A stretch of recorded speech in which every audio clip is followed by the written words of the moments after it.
할렐루야. 참 좋은 아침입니다. 주께서 부활하셨다라고 하는 하늘의 기쁜 소식, 하늘의 위로, 하늘의 평화. 이 기쁜 소식이 저와 여러분의 인생과 삶 가운데 죽음을 이기는 능력으로 발현되고 우리 삶을 이끌어가는 참된 소망이 될 수 있기를 주님의 이름으로 간절히 축원합니다. 주님의 부활을 경축하는 주일 아침이죠. 아마도 이 시간 이 땅의 모든 교회와 성도들이 함께 이 기쁨에 동참하고 있을 겁니다. 그런데 여러분, 저는 해마다 부활절 이즈음이 이럴 때마다 아픈 기억을 좀 많이 하게 됩니다. 아프고 치여했지만 여전히 지워지지 않는 부활절에 대한 기억이 제게는 고스란히 남아 있습니다. 11년 전 부활절은 저에게는 몇 주 후면 이제 안수받고 목사가 돼야 될, 그 목사로서 살아가야 될 부르심의 근거이기도 했고요. 동시에 안수를 이제는 도무지 받을 수 없겠다. 나는 목사가 못 되겠다. 포기해야겠다. 절망의 이유가 되기도 했습니다. 그 이유는 여러분도 다 아실 겁니다.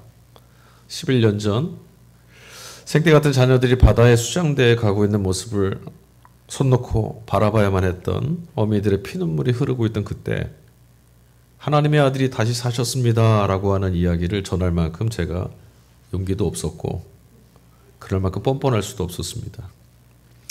어디를 둘러봐도 죽음, 슬픔, 아픔, 고통 이런 흔적만 가득 남아 있었는데 대체 예수 부활이 우리에게 무슨 의미를 가져다 줄 수 있을까? 집요한 물음과 저는 싸워야 했습니다. 그리고 벌써 세월이 이만큼 흘러서 그때로부터 벌써 11번째 부활절을 맞이합니다. 저는 오늘 이 아침 다시금 하나님의 아들 예수께서 다시 사셨다. 이 부활 소식을 들고 여러분 앞에 섰습니다. 이것은 이제 자식이란 어미들의 슬픔이 다 지워졌기 때문이 아닙니다. 이만큼 위로했으니 되지 않았느냐? 무심한 사람들의 명분 따위도 아닙니다. 여전히 자식 잃은 부모들의 가슴은 미어지고 있고 그런 그들을 생각하는 것만으로도 마음은 너무나 무겁습니다. 여전히 그날의 끔찍한 기억이 되풀이되고 있고 그런 일들이 반복되고 있는 세상 안에서 우리는 그렇게 저마다의 삶을 위협받으며 그러나 아무렇지도 않게 살아가고 있습니다. 그러나 오늘 이 아침에 저는 그럼에도 불구하고 이런 세상이라도 이런 삶이라도 우리가 살아야 될 충분한 이유가 있다라는 벅찬 이야기를 여러분들에게 전하고자 합니다. 다시 한번 말씀드립니다. 하나님의 아들, 사람의 아들 예수께서 다시 사셨습니다. 오늘 우리는 우리 의지와는 무관하게 미국이나 중국 강대국들의 힘싸움에 내몰려서 앞으로 우리가 어떻게 생계를 위협받게 될는지 전혀 알 수 없는 그런 형편에 놓여 있습니다. 어느 날 갑자기 누군가 터무니없는 실수로 버튼 하나만 잘못 눌러도 전 인류가 공멸할 위험천만한 상황도 계속되고 있습니다. 뿐만 아니죠. 아우성치고 있는 지구 환경은 당장 내일이라도 지진이나 쓰나미 이런 것처럼 인류 종말을 초래할지도 모를 만큼 우리가 지금 위기에 내몰렸다고 경고하고 있습니다. 그러나 우리에게는 이런 사태를 어떻게 극복해야 하는지 수단도 방법도 의지도 없는 것 같습니다. 이런 것들은 우리가 무언가 잘못해서 일어나게 될 운명이나 문제만은 아닙니다. 여러분 아시는지 모르겠습니다. 한 해 동안 우주 비듬이라고 일컬어지는 운석이요. 지구에 얼마나 쏟아졌는지 아십니까? 5,200톤. 모르셨죠? 지금까지는 용케도 지구를 초토화시킬 만큼 거대한 운석들은 다른 별들이 막아주거나 비켜갔습니다. 그리고 작은 것들만 대기권을 뚫고 들어와서 먼지처럼 사라졌죠. 그런데 여러분 만약에 그것들 중에 어느 하나라도 지구로 돌진해 오게 된다면 말 그대로 우리는 그때 끝장나는 겁니다. 영원히 꺼지지 않을 것처럼 저 하늘에 떠 있는 태양도 지금 이 순간 갑자기 꺼져버린다고 해도 이상할 건 전혀 없습니다. 여러분 그렇게 본다면 우리가 오늘 하루를 잘 살아내고 다시금 내일을 맞이하게 될 것이다라고 하는 보장은 아무데도 없죠. 오늘도 사실 우리는 생명을 위협받으며 살아갑니다. 그러나 오히려 사람들은요, 전쟁에 내몰리고 또 전쟁 때문에 우리 죽을지도 모른다, 다 멸망할지도 모른다고 하는 두려움이 커지면 커질수록 더 강력한 무기, 더 많은 무기를 가지려고 애를 씁니다. 가난에 내몰리지 않으려고 어떻게 합니까? 더 많이 벌고 더 많이 채우고 더 많이 쌓아두어야 된다라고 합니다. 질병에서 벗어나려고 온갖 좋은 것을 다 먹고 돈 들여서 운동도 합니다. 성공한 셀럽이 돼서 남부럽지 않게 살아보겠다라고 하는 몸부림도 계속되고 있습니다. 여전히 저 사람보다 더, 남들보다 더 이런 경쟁은 심화되어 가고 있습니다. 어찌해서든 생존을 위해서 타인들을 파괴하고 정복하고 그들을 이겨내는 일, 그런 일에 우리가 익숙해져 가고 있고, 또 한편으로는 그럼에도 불구하고 저 사람만 못하다, 이런 사람만은 못하다라고 하는 비교에 내몰려서 자괴감이나 열등감에 떨어지는 불행이 가속화되고 있습니다. 전쟁에 내몰려서 멸종하게 된다, 종말하게 될지도 모른다라고 하는 두려움부터 시작해서 가난이나 두려움 때문에, 또는 어느 날 갑자기 찾아오는 치명적인 질병 때문에, 사회와 체제 안에서 소외될지도 모른다고 하는 두려움 때문에, 패망하고 소멸될 거라는 두려움 때문에 세상은 불행하고 우리들의 내일은 암울합니다. 그런데도 인간의 탐욕이라는 것은 공멸의 위험, 이런 위기에 둔감하고 오히려 멈추지 않고 제 스스로의 삶을, 그 걸음을 자꾸만 위험성으로, 자기를 죽이는 위험성으로 몰아넣는 일을 부추기고 있습니다. 여러분, 지난 한 주간 평안하셨습니까? 행복하셨나요? 의미가 있었습니까? 왜 그렇게 바빴습니까? 그러면서도 정작 그 길 위에서 우리는 늘 염려, 걱정, 두려움, 이런 것들을 안고 살아갑니다.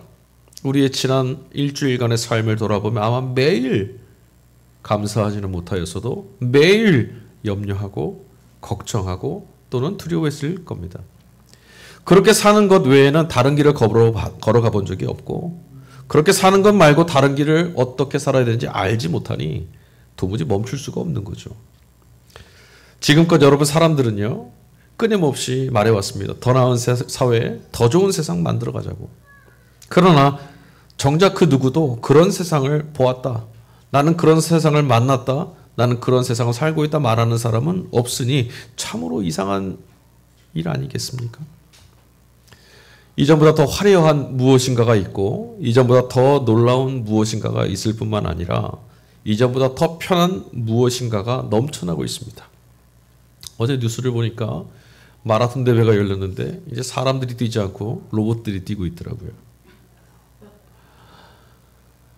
그렇다면 이 정도 발전했으면 이전보다 행복한 사람, 이전보다 행복한 인생은 더 많아져야 하지 않겠습니까? 그런데 여러분, 어째서인지 우리 주변에는 우는 이들의 눈물이 도무지 마를 틈이 없습니다.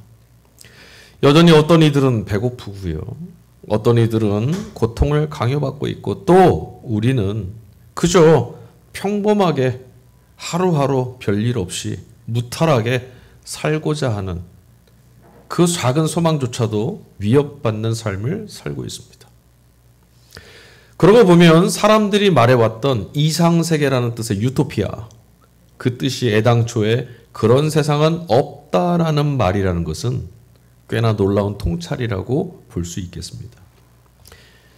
좀 더 개선하고 좀 더 고쳐서 모두가 행복하고 더 좋은 세상을 만들어 보자라고 하는 이야기들, 그러니 애당초에 이런 말들은 문제의 핵심을 전혀 제대로 알지 못하는 빗나가버린 판단일 뿐이겠죠.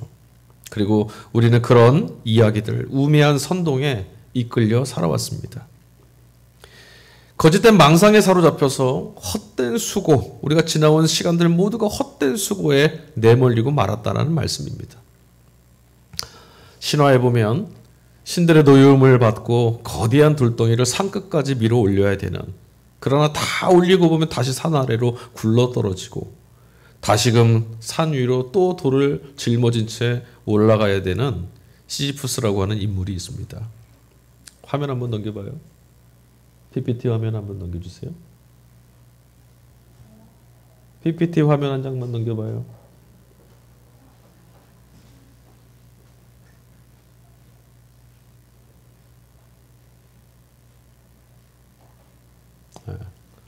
저 사람이에요. 거대한 돌덩이, 집채만 자기 몸보다 큰 돌덩이를 짊어지고 계속 밀어올린 채 올라가야 됩니다. 근데 겨우 도착했는데 속절없이 3m로 떨어지는 거예요. 그럼 또 짊어지고 올라가야 되고 또 짊어지고 올라가야 되고 헛된 노동을, 언제 끝날지 모르는 노동을 반복해야 되는 사람, 시지프스입니다. 시지프스의 삶을 비루함과 고통으로 몰아넣는 게 뭘까요? 무거운 돌을 짊어지며 살아야 된다 이걸까요? 그 수고함 때문일까요? 아닙니다.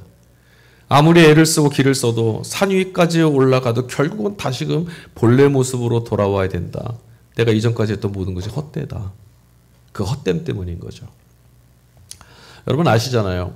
직장인들이 월요일부터 주일까지 일주일간 가장 힘든 날을 꼽으라면 어떤 요일을 뽑는지 아십니까? 여러분 다 아시죠? 어떤 요일이죠? 월요일이요? 아닙니다. 정작 돌을 굴려야 되는 월요일을 선택하지 않고요. 또다시 돌을 굴려야 된다는 사실을 받아들이고 마주해야 되는 주일 저녁. 이때가 제일 힘들답니다. 그러니까 우리는 여건이나 환경 정도만 다를 뿐 모두 다 그렇게 끊임없이 수고함으로써만 존재할 수 있는, 이걸 이제 전문 용어로 호모 라보난스라고 말합니다. 어제도 우리는 수고했고 오늘도 그렇게 수고하고 있으며 아마도 내일도 우리는 다시금 수고로움에 내몰려야 할 겁니다. 그런데 여러분, 거룩한 하나님의 영의 감동을 받은 선지자가 우리에게 놀라운 소식을 가져다 주고 있습니다. 하나님이 이루어내시는 세상을 엿보았던 그가 외칩니다. 최선을 다하고 정직하게 땀 흘리고 씨를 뿌려도 정의롭지 않고 공평하지 않은 사회타 때문에 모든 수고가 허사가 되고 마는 그런 세상에 뜻하지 않은 낯설은 당혹스러운 내일이 찾아와 우리 삶을 파괴하게 되는, 원망할 수밖에 없는 이 땅 위에 하나님께서 새 하늘과 새 땅을 가지고 오실 것이다라고 선지자가 말합니다. 이사야서 65장 22절 23절, 그들이 수고하여 번 것을 오래오래 누릴 것이다. 그들은 헛되이 수고하지 않을 것이다. 밑빠진 독이라는 것이 있죠. 밑빠진 독에 여러분 물 채울 수 있습니까? 여러분에게 밑빠진 독에 물을 좀 채우십시오. 제가 바가지 하나 주고 이런 부탁을 드린다면 여러분 뭐라고 말씀하시겠습니까? 아멘하고 순종하시겠습니까? 그런데 여러분들 그렇게 말씀하시는데 실제로 삶은 우리 그렇게 살고 있습니다. 밑빠진 독인 것을 모르진 않지만 여러분 일상에서 물이 빠지는 속도보다 그래도 빠르게 채우면 되지 않을까? 그래도 채우다 보면, 포기하지 않고 채우다 보면 조금은 남아있지 않을까? 이런 헛된 바람과 수고에 내몰리고 살아가는 게 저희죠. 이런 우리들에게 씨를 뿌리면 뿌리는 대로, 수고하면 수고한 대로 거두게 될 수 있는 세상을 하나님이 가져다 주실 것이다. 저는 이 말씀이 너무나 아름답고 기쁜 복음으로 들립니다. 여러분, 이 말씀 때문에 우리는 모두 다 비로소 하나님에 의해서 누구라도, 그 어떤 누구의 인생이라 할지라도 지나온 시간, 지나온 걸음이 무엇이 되었든 무시되거나 헛되이 사라지거나 파괴되지 않고 각자 자기가 걸어온 걸음만큼의 삶을, 또 앞으로 걸어갈 만큼의 삶을 우린 살아낼 수 있게 됩니다. 하나님이 가지고 오실 새로운 세상, 이런 말씀을 들으면 우리는 아마 여러 가지 생각을 하게 될 겁니다. 잔뜩 기대해서 머리에 떠올리는 이미지들이 있을 것인데, 금이나 은 같은 보화들이 가득 넘쳐나는 그런 신천지 같은 세상을 머리에 떠올릴지도 모르겠습니다. 무척 허탈해 하실 수밖에 없을 겁니다. 성경은 그런 말씀을 하는 게 아니라 지금 뭐라 말했냐면, 수고하는 대로, 씨를 뿌리면 씨를 뿌리는 대로 거두게 되는 세상이다 라고 말했으니까요. 아마도 이런 말씀 들을 때 기대와 달리 너무나 작고 너무나 형편없고 너무나 실망스럽다라고 생각하신다면 아직 인생과 삶을 충만하고 충실하게 채워가는 본질이 무엇인지, 기독교 신앙이 말하고 있는 생명의 기쁨이라는 것이 무엇인지 아직 잘 실감하지 못하기 때문일지도 모르겠습니다. 여러분 한번 생각해 보십시오. 따지고 보면요, 제 아무리 대단한 것을 이루고 살아간다고 해도 그런 사람이라 할지라도 밥 3끼 먹고 사는 것은 다를 바가 없습니다. 그러니까 생명의 본질에 훨씬 더 근원적인 것은요, 억만금을 갖는 게 아니라 일용할 끼니 여기에 달려있는 거죠. 비록 산의 진미에 비할 바는 아니라고 하더라도 하루 3끼 먹고 사는데 지장만 없다면 그것만으로도 우리는 충분히 비교에 내몰리지 않고 제 몫의 삶을 살아갈 수 있는 자유를 누리는 데는 충분할 수 있습니다. 그러나 우리는 거기에 자유를 경험하지 못합니다. 하루 3끼 먹으면서도 늠름하지 못합니다. 왜냐하면 그동안 풍요와 과잉에 내몰려 살아온 탓에 그저 크고 작음, 화려함과 초라함, 이런 외형에 쉽게 시선을 빼앗겨 버렸기 때문입니다. 배고픈 사람들에게는 절절한 밥 한 그릇에 담겨 있는 가치, 그리고 그 밥이 가져다주는 맛, 이것 전혀 실감하지 못하고요, 그저 배를 채우는 일에만 급급합니다. 여러분 한번 생각해 보세요. 오늘 아침에 식사하시려 밥 한 술 떠서 입에 넣었을 때 반찬이나 다른 거 말고 밥을 씹을 때 전해지는 달콤함을 느껴보셨습니까? 내일이 위협받는 사람들에게는 너무나 감격스러운 오늘인데 우리는 그런 경이로움, 오늘이 가져다 줄 수 있는, 오늘을 살아내고 있는 경이로움과 기쁨을 전혀 실감하지 못하는 사람들이 되고 말았습니다. 대체 무엇이 본질이고 어떤 것들이 중요한 것인지 내면의 가치를 들여다보는 눈이 어두워져 버린 탓에 도무지 감사와 기쁨이란 말이 너무나 낯설고 생소한 그런 삶이 되고 만 거죠. 여러분, 삶을 기뻐하시고 삶을 감사합니까? 라고 물어보면 무슨 뭐 별일이 있어야죠, 이런 말씀 너무나 많이 들었어요. 아니요, 그렇지 않습니다. 어쩌면 예수 부활의 소식을 전해 듣고 있는 이 아침에도 마치 남의 이야기하듯이 예수에게만 일어났던 어떤 일인 것처럼 남 이야기하듯이 좀처럼 우리 가슴이 냉담해지는 까닭도 아마도 여기에 있다라고 저는 생각합니다. 자, 이제 말씀을 좀 읽어보죠. 부활 아침 소식을 전하는 요한의 복음서 말씀을 우리가 같이 읽었습니다. 여러분, 같이 읽은 이 복음서 말씀에서 어떤 장면이 머릿속에 남아 있습니까? 저는 이 복음서 말씀, 특히나 올해는요, 말씀 전체의 한 장의 이미지만 자꾸 머리에 남습니다. 여인들로부터 예수의 무덤이 비어 있다라고 하는 소식을 접해들은 제자 둘, 그들이 무덤으로 향합니다. 요한복음 20장 2절, 누가 주님을 무덤에서 가져갔습니다. 어디에 두었는지 모르겠습니다. 부활하신 예수께서 마리아에게 물으실 때도 마리아는 이 말씀을 한 번 더 말합니다. 누가 주님을 가져가 버렸습니다. 한번 생각해 보십시오. 주님의 시신이 사라졌습니다. 얼마나 참담한 일입니까? 그가 십자가에 달려 죽은 것만 해도 지금 너무나 고통스러운데 시신이 사라졌어요. 혹시 못된 유대인들이나 로마 병사들이 혹은 주님을 박해했던 패거리들의 소행일지도 모릅니다. 자리를 박차고 무덤으로 향하던 제자 둘, 베드로와 요한, 이 둘의 걱정이 이만저만 아니었을 겁니다. 큰일 났다. 그리고 이 장면을 묘사한 그림 한 장을 제가 여러분에게 소개해 주려고 합니다. 한 장만 더 넘겨봐요, PPT. 1896년에 웨젬 비르낭이라고 하는 화가가 그린 두 제자라는 그림입니다. 여러분, 이 그림에서 어떤 모습이 눈에 들어오십니까? 걱정과 시름을 안고 무덤으로 좀 향하고 있는 제자들, 그들의 걸음이 어느 순간부터 점점 빨라지기 시작했습니다.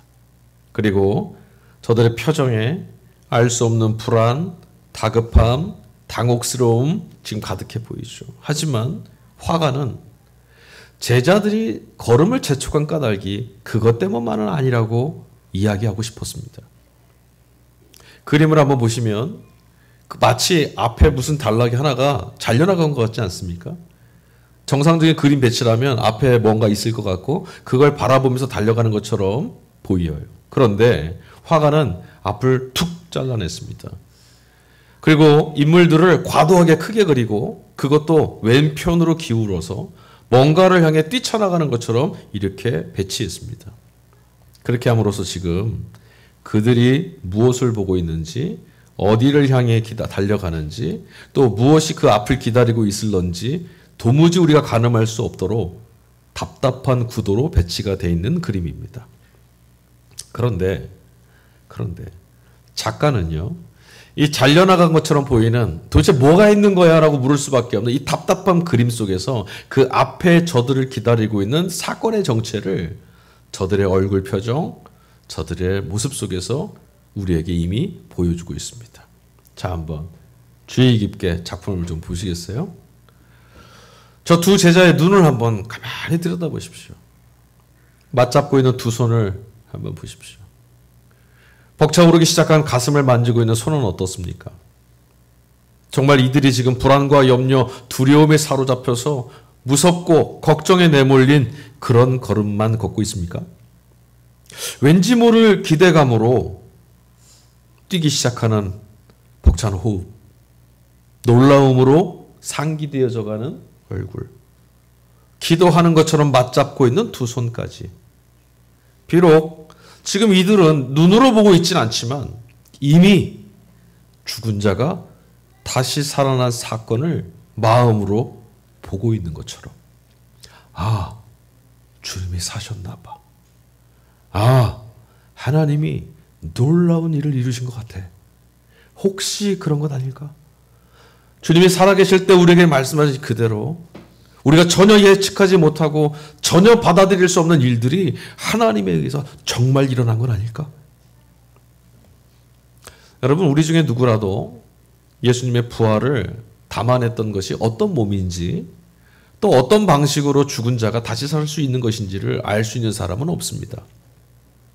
그저 우리는 주님의 부활을 경험했던 어떤 이들에게서 일어났던 놀라운 변화를 통해서 대체 부활이 뭐길래, 대체 부활 안에 무엇이 담겨 있길래 라고 하는 아득한 질문을 던질 수만 있습니다. 빈 무덤을 향해서 달리고 있던 이 제자들이 어떤 사람들이었습니까? 그들은 예수님께서 십자가에 달리시던 그날에 무서워서 배신하고 도망쳤던 이들이었고, 두려움에 내몰려서 예루살렘을 탈출하려고 했지만 그것도 실패해서 지금껏 오늘 이 아침까지 방문을 걸어 잠그고 숨어들었던 사람들입니다. 잔뜩 얼어붙어서 근심에 쌓여서 아무것도 할 수 없어 숨어들었던 그들. 근데 그 얼굴에 지금 생기가 돌기 시작합니다. 그리고 그 이후로 이들은 죽음에 짓눌리던 공포를 극복하고 생명을 외치는, 죽은 자가 다시 살아났다라고 하는 하나님은 그 일을 이루시는 분이라고 하는 소식을 외치며 살아가는 증인으로 살게 됩니다. 이들은 광장으로 뛰쳐나갔습니다. 저가 예수와 한패였다라고 하는 사람들의 고발에도 이제는 주눅들지 않습니다. 도리어 주님을 잡아 죽였던 사내들인 앞에 서서도 우리는 보고 들은 것을 말하지 않을 수가 없다. 이들은 당당하기만 합니다. 이 모든 걸음을, 저들의 삶을 방향을 바꿨던 것은 바로 이 아침 그들이 목격하고 경험한 예수 부활의 경험이었다라는 겁니다. 우리는 첫 번째 부활의 아침을 맞았던 이들에게서 부활이라는 것이 무엇인지를 엿볼 수 있습니다. 부활은 어둠, 폭력, 권력과 죽음 같은 힘들을 거스를 수 있는 저항, 그리고 기꺼이 그렇게 저항하고 뿌리치고 일어서서 제 길을 걸어갈 수 있도록 인도하는 능력이라는 것을 우리는 보게 됩니다. 부활은 참으로 죽음조차 윽박지를 수 없고 덮을 수 없는 불굴의 의지, 바로 그런 것 아니겠습니까? 예수님이 그래서 불의한 세상을 거스르고 무덤에서 일어나신 겁니다. 불법이 진리가 아니라는 거죠. 예수뿐만 아니라 부활을 목격한 이들까지도 죽음을 거스리는 사람이 될 수 있었던 것, 대체 부활 안에 무엇이 담겨 있어서 그랬을까요? 예수의 부활은 생명이라는 것이 죽음에 의해서 깨지는 것이다라고 죽음이 윽박지르고 내모는 그런 인생 속에서 그것 때문에 서럽고 두려운 사람들에게, 그런 모든 이들에게 이제부터 예수 이후로는 그 누구라도 하나님에 의해서 홀로 버려지는 죽음은 없다. 죽음을 무기 삼는 모든 권위는 깨어졌다. 그러므로 너희는 자유하다. 너희는 해방되었다라는 소식. 그러므로 죽음에 겁박돼 무너지지 말고 거스르며 일어서 너의 삶을, 너의 인생의 걸음을 늠름하게 걸어내라. 이 능력이 되는 거죠. 사랑하는 교회 여러분, 예수는 부활하셨습니다. 오늘 이사야서 65장 20절에 이런 말씀이 있었어요. 거기에는 몇 날 살지 못하고 죽는 아이가 없을 것이며 수명을 다 채우지 못하는 노인도 없을 것이다. 근데 이게 우리들의 현실 아닙니까? 과연 우리에게 주어진 삶은 며칠일까요? 빛이 어둠을 밝히는 것처럼 생명이 죽음을 몰아내는 것이라는 것을 보여준 새로운 세상, 새로운 날들이 시작됐습니다. 이건 예수님에게만, 어떤 누군가에게만 일어나는 남의 이야기가 아닙니다. 이제 누구라도 우리에게서 하나님께서 우리 각자에게 제 몫으로 주신 생명을 빼앗아갈 수도 없고 파괴할 수도 없습니다. 더 이상 우리는 혹여 내 삶이 파괴되는 것은 아닐까? 온갖 생명의 위협 앞에서도 더 이상 두려움에 내몰리지 않아도 됩니다. 예수의 부활 안에서 모든 불의와 불법과 폭력을 깨뜨리고 살려내시는 하나님의 나라가 모습을 드러냈고 우리가 그 사실을 예수의 부활 안에서 발견했기 때문입니다. 죽음이 살아있는 것들을 파괴하는 것이라고 윽박지르는 세상은 여러분 끝났습니다. 이제부터는 생명이 죽음을 깨뜨리는 하나님만이 가지고 오실 수 있는 자유와 해방의 세상이 열린 겁니다. 그럼 여러분 눈을 크게 뜨시고 귀를 여시고 마음을 여십시오. 이제 더 이상 슬픔도 아픔도 이별도 고통도 사람이 하나님의 자녀로서 사람답게 살아가도록 허락하신 삶을 파괴할 수는 없습니다. 그 누구도 하나님이 주셨으니까. 그러니 부활은 죽음을 거스르는 가장 강력한 항거이고 저항입니다. 이 아침 예수 부활의 소식에 참여한 우리 모두는 헛된 수고에 내몰린 운명을 거슬러 다시금 돌을 지고 나는 이 운명에 무너지지 않겠노라고 다시 산 위로 오르는 시지프스처럼 여전히 제 세상인 것처럼 으스대는 죽음의 겁박과 위협을 거절할 수 있는 하늘의 능력, 생명의 능력, 부활의 능력을 힘입은 사람들, 여전히 죽음의 힘 앞에 주눅들고 그래서 슬프고 그래서 아파하고 눈물을 흘리는 모든 연약한 살아있는 것들을 향해 이 사실을 증언하기 위하여 증인으로 부름을 받은 사람들이라는 것. 주님이 우리를 그 생명으로 초대하셨고 이 일을 증언하는 증인으로 살아가라고 부르셨다는 사실을 여러분은 반드시 기억하실 수 있기를 주님의 이름으로 간절히 축원합니다. 거짓과 기만의 시대는 끝났습니다. 진리, 하나님의 구원과 자유와 해방의 날이 이미 선포되었습니다. 아멘.